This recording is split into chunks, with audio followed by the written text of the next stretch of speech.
नमस्कार बच्चों, कैसे हैं आप सब। मैं उम्मीद कर रही हूँ कि आप अपने अपने घरों में स्वस्थ हैं, सुरक्षित हैं। देखिए बच्चों, हम पढ़ रहे हैं हमारे ग्रामर का पोर्शन।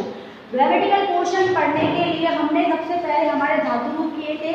धातु हमने लट लकार किया था, लन लकार किया था। इसके बाद हमने किए थे शब्द रूप। शब्द रूपों में इकारांत और अकारांत के स्त्रीलिंग पुल्लिंग नपुंसक किए थे। अब बारी आती है बच्चों, हमारा नेक्स्ट टॉपिक जो है वो है सूक्तियाँ।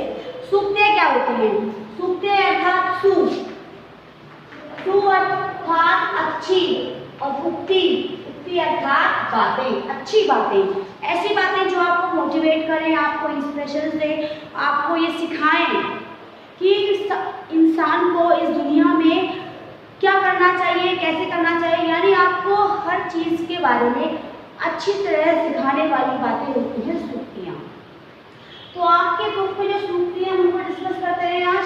देखिए, पहली सूक्ति है संपत्तौ च विपत्तौ च महताम एक रूपता। संपत्तौ का मतलब होता है संपत्ति में जब इंसान अप करता है, अप अर्थात आगे बढ़ता है। विपत्तौ अर्थात विपत्ति में अर्थात जब इंसान नीचे गिर रहा होता है। जब इंसान ऊपर चढ़ रहा होता है तब इंसान नीचे गिर रहा होता है। दोनों स्थितियों में महताम यानी जो महान लोग होते हैं उनकी एक रूप होते हैं, यानी उनकी स्थिति में परिवर्तन नहीं होता। इस सूक्ति का अर्थ सिर्फ इतना है बच्चों कि संपत्ति में और विपत्ति में जो महान लोग होते हैं वो एक समान रहते हैं। इसका एक श्लोक है, उदेति सविता ताम्र ताम्र एवामस्तमेति च संपत्तौ च विपत्तौ च महताम एक रूपता। यानी उदेति सविता, जब सूरज उगता है तब उदेति सविता, जब सूरज उगता है तब तांबे जैसा लाल होता है। अस्तमेति च, और जब वह अस्त होता है, जब वह नीचे झुकता है, जब वो छिपता है, ताम्रस्तमेति, तब भी वह लाल होता है। उदेति सविता ताम्र अस्तमेति च, यानी जब वो उगता है तब भी लाल होता है, जब वो छिपता है तब भी लाल होता है। यानी उसके आगे बढ़ने की स्थिति में, उसके पीछे जाने की स्थिति में, दोनों स्थितियों में उसका रूप कैसा होता है? एक जैसा।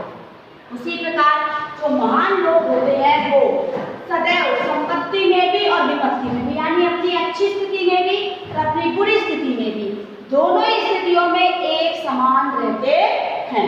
यानी उनकी स्थिति में उनके अच्छे दिन आने का या उनके बुरे दिन आने का कोई प्रभाव नहीं पड़ता।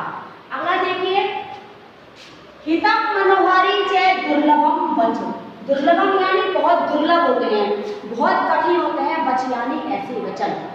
हितम जो हमारे हित के होते हैं, मनोहारी जो हमारे मन को अच्छे लगते हैं। अब देखिए, जो बातें आपकी हित की होती है वो आपको अच्छी नहीं लगती। आपको कोई कहे टाइम से उठो, टाइम से पढ़ो, टाइम से बैठो, टाइम से अनुशासन में काम करो, तो वो बातें आपको बुरी लगती हैं, तो वो मन को अच्छी नहीं लगती हैं। और जो बातें आपको मन को अच्छी लगती है, बच्चों खूब खेलो, खूब खाओ, खूब मौज करो, पढ़ाई लिखाई सब छोड़ दो, इसकी चिंता मत करो, तो वो आपके हित की नहीं होती। यानी ऐसी बातें जिनसे आपका भला हो और ऐसी बातें जो आपको अच्छी भी लगती हो, ये दोनों बातें एक साथ होना बहुत दुर्लभ है।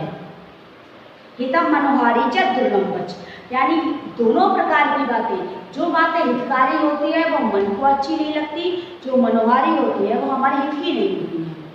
ऑलमोस्ट 99.9% यही होता है। कभी कभी होता है दुर्लभ, यानी कभी कभी होता है कि अच्छी भी लगती है और मन हमारे हित की भी हो, वो कभी कभी होता है। तो वो बातें कैसी होती है? दुर्लभ, जो आपकी भलाई के लिए भी और आपको अच्छी भी लगे, वो बातें क्या होती हैं? बहुत दुर्लभ होती है। अगला देखिए, आलस्य ही मनुष्याणाम शरीरस्थो महारिपु। महारिपु यानी सबसे बड़ा शत्रु कौन होता है? आलस्य। मनुष्याणाम मनुष्य के शरीरस्थो शरीर में रहने वाला, यानी मनुष्य के शरीर में स्थित रहने वाला सबसे बड़ा शत्रु है आलस्य। आप इससे कभी भी छुटकारा प्राप्त नहीं कर सकते हो। क्यों? क्योंकि यह आपके शरीर में स्थित रहता है सदैव। आपको इससे छुटकारा जिंदगी में कभी नहीं मिलेगा। आपको इस पर विजय प्राप्त करनी होगी। विजय कैसे? जैसे आप अलार्म भरते हैं सुबह उठने का कि आज तो हम 5 बजे उठेंगे, आज हम कल से हम 5 बजे उठ के पढ़ाई करेंगे। जैसे 5 बजे का अलार्म बजता है उसको बंद करके वापस हो जाते हैं। वो क्या है? आलस्य। वो क्या है बच्चों? आलस्य। वो क्या होता है? आलस्य हमेशा हमारे शरीर में स्थित रहता है। कहीं जाता नहीं है, हमेशा स्थित रहता है, इसको दूर नहीं हो सकते हैं हम। इसलिए इस पर हमें विजय प्राप्त करनी होगी। हमें आलस्य का डटकर सामना करना होगा।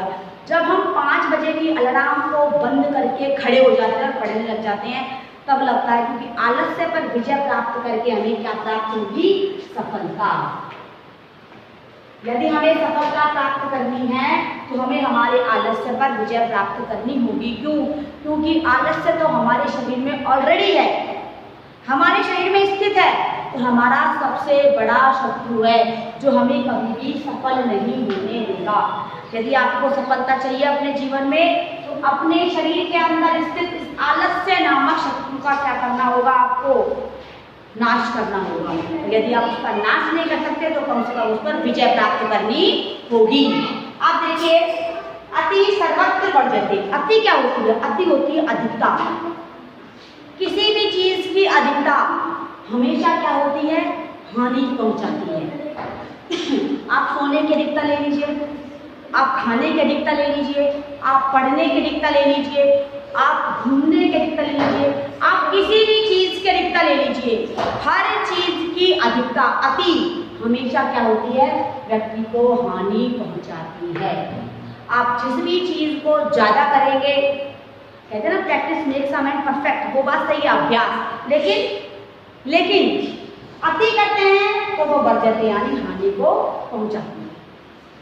अगर देखिए, विद्या बुद्धि उत्तमा, विद्या से श्रेष्ठ क्या होती है? बुद्धि। यदि आपके पास बुद्धि है तो आप विद्या को बहुत आसानी से प्राप्त कर लेंगे। यदि आपके पास बुद्धि नहीं है तो आप विद्या को प्राप्त नहीं कर सकते।